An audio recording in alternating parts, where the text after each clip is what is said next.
Hello दोस्तों, मैं हूं आपका दोस्त और होस्ट। स्वागत है आपका आर्या फिजिक्स पॉइंट पे। आज हम लोग करने वाले हैं BSc part third physics paper 6 का इंपॉर्टेंट क्वेश्चन है जीएम काउंटर। तो जीएम काउंटर में किस प्रकार का यूनिवर्सिटी के द्वारा क्वेश्चन पूछा जाता है वो आपके सामने है। पहला क्या है, explain the difference between ionization chamber, proportional counter and Geiger Muller counter, what is quenching achieved in the GM counter. Explain the difference between ionization chamber, proportional counter and Geiger Muller counter, describe a gigamolar counter and explain its working together with quenching. Third आपका क्या है, describe the construction and working of gigamolar counter, how is it quenching achieved in gigamolar counter. Fourth क्या है, describe the construction and working of GM counter, how is it quenching achieved in this counter. तो शुरू करते हैं हम लोग gigamolar counter का पूरे नोट्स के साथ सॉल्यूशन। तो बने रहिए मेरे साथ और शेयर सब्सक्राइब कर दीजिए। तो शुरू करते हैं हम लोग gigamolar counter. It is a device used to detect and measure ionization chamber. gigamolar counter क्या है? It is a device used to detect and measure ionization chamber. तो इसमें क्या क्या है वो सभी लिखते हैं। कंस्ट्रक्शन में क्या क्या है? It consists of a metal chamber containing air or some other gas at a pressure of about 10 cm of Hg. A fine tungsten wire W is stretched along the axis of the tube and is insulated from the ebonite flux EE. Wire है ebonite flux EE. The wire is connected to the positive terminal of a high tension battery through a resistance R and the negative terminal to the chamber. The electric pulses produced in a GM counter are fed to a preamplifier, a scaler, and finally detected and counted by the counter. दिया हुआ है यहाँ आपका high tension battery through resistance R, preamplifier, scalar and counter. तो हम लोग working start करते हैं। क्या है वर्किंग प्रोसेस इसका? Working, when an ionizing particle, say an alpha particle, passes through the gas, ionization takes place and a few ion pairs are produced. Electrons, being light, are accelerated towards the anode and soon they acquire sufficient velocity to produce an ion pairs. In collisions with the gas atoms, an avalanche of electrons moves towards the center where the gas of atoms sorry an avalanche of electrons moves towards the center wire, producing a large pulse of electric current which flows through the resistance R.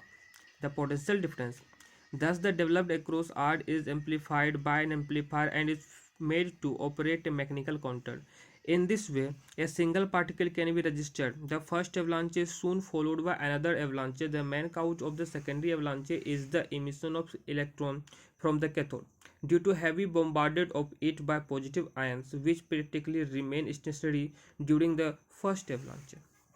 As they are very heavy, they require nearly 100 microseconds to reach the cathode. When they reach the cathode, they acquire sufficient velocity to eject electrons from the cathode. The other cause is the emission of photoelectrons during primary avalanche. Some atoms of the gas are left in the excited state, which de-excites after emitting ultraviolet photons. These photons in their turn cause emission of photoelectrons from the cathode. This secondary avalanche therefore makes a mess with the primary avalanche. During the first avalanche, a sheet of positive ions is created surrounding the wire, and this sheet expands at a slow rate and let A and B be the radii of anode and cathode respectively to R naught.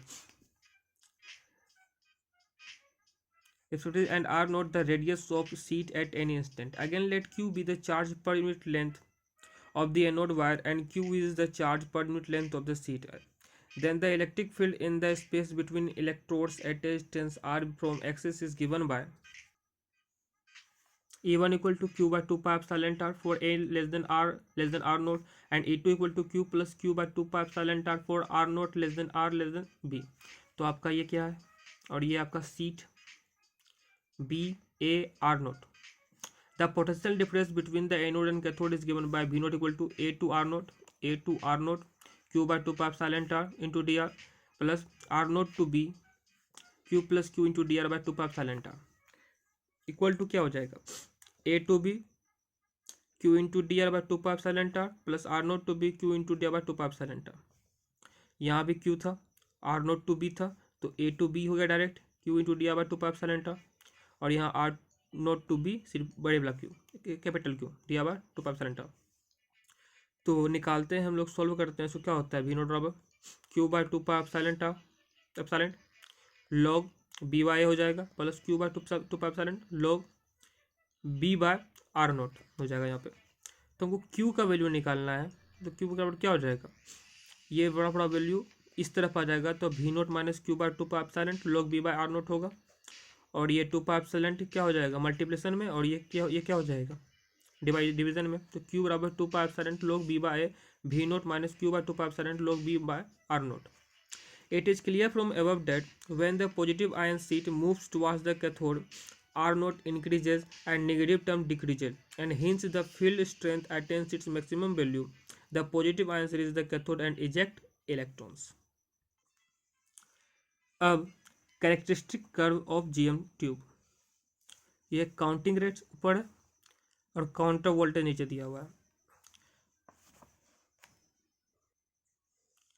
है। Starting voltage, ionisation region, proportional counter, plateau GM counter region, ये क्या है threshold voltage, और ये है breaking voltage. तो देखते हैं हम लोग कौन क्या है, कैसे काम करता है। The characteristic curve of GM tube is the plot of count rate against the applied voltage. The curve shows that counting starts at a certain minimum voltage called starting voltage जो दिया हुआ है, and then it increases with increase of voltage. When the voltage reaches the threshold, the count rate remains almost constant. When the voltage reaches the threshold, the count rate remains almost constant over a range called the plateau. On this plateau region, a full avalanche takes place over the entire length of the anode. Beyond the plateau, the constant rate for the same intensity of radiation increases very rapidly at this stage. This voltage is called breakdown voltage, जो आपका दिया हुआ है। Plateau voltage के बाद क्या होता है, एकदम एकदम फुल स्पीड से ऊपर की जाता है, ये क्या है ब्रेकिंग वोल्टेज। अब quenching, the counter should record a chain of ionizing particles. It is necessary that the discharge caused by the first particle is completely quenched before the arrival of the next particle. The methods used to prevent a continuous series of pulses from taking place in the GM counter are called quenching, suppression. There are two procedures for quenching the discharge in order to improve the resolving power of a GM counter. These are self-quenching and external quenching. The suppression by adding a quenching agent, alcohol or some polyatomic gas in counter is known as self-quenching, and by using an external circuit is known as the external quenching. Of dead time and recovery time, the presence of positive ion sheet around the anode makes the instrument inoperative for a period of time, which is known as dead time, which is about the time taken by the positive ions to reach the cathode. Alright. After the dead time, there is time during which a small pulse is produced, which is known as recovery time. तो ये हो गया dead time और ये recovery time. अब difference between ionisation chamber, proportional counter and GM counter, ionisation chamber, proportional counter, GM counter. तो ionisation chamber क्या है, it operates at a lower voltage which is lower than the proportional voltage region. This voltage region is known as the ionisation chamber. अब proportional counter क्या था, it works in the proportional counter voltage region which is lower than the GM counter voltage region. और GM counter क्या है, it works in the GM counter voltage which is higher than the voltage of region of both. Ionization region में it is able to make a complete collection of all the electrons initially liberated by the passage of the ionization particle without gas amplification. Or proportional counter it works on the principle of gas amplification. Or GM counter it works on the principle of individual ionization. अब तब the voltage ionization chamber में the voltage pulse height is proportional to the number of these electrons. A proportional counter में the pulse height of is proportional to the energy of the incident ionizing particle. A GM counter the pulse height is independent of the energy of the incident ionizing particle. Ionization chamber जो है आपका, it can detect alpha particles and fusion fragments. और proportional counter जो है आपका, it can detect low energy radiation like X rays and gamma rays. और GM counter, it can not detect low energy radiation. 5 number है ionization chamber में, it can not detect beta rays and gamma rays. Ionization chamber beta rays and gamma rays को नहीं detect कर सकता है। और proportional counter में क्या हो जाएगा, it can detect अनचार्ज particles like neutrons. अनचार्ज particle neutrons को भी ये डिटेक्ट कर सकता है प्रोपोर्शनल काउंटर में। और जीएम काउंटर में क्या है, it can not detect अनचार्ज particles. अनचार्ज particle detect नहीं करता है जीएम काउंटर। और ये प्रोपोर्शनल काउंटर में हो जाएगा 6 number, it has a high resolving power. Proportional counter में रिजॉल्विंग पावर हाई होता है, और जीएम काउंटर में it has low resolving power. तो यहाँ पर आपका डिफरेंस हो गया, तीनों में डिफरेंस बहुत ही ज़्यादा इंपॉर्टेंट है। Dead time and recovery time हो गया, quenching, characteristic curve of GM tube, working भी हो गया, जीएम काउंटर कंस्ट्रक्शन भी हो गया।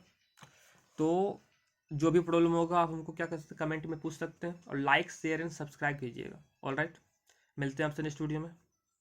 ठेडो साया साइनिंग आउट, बाय।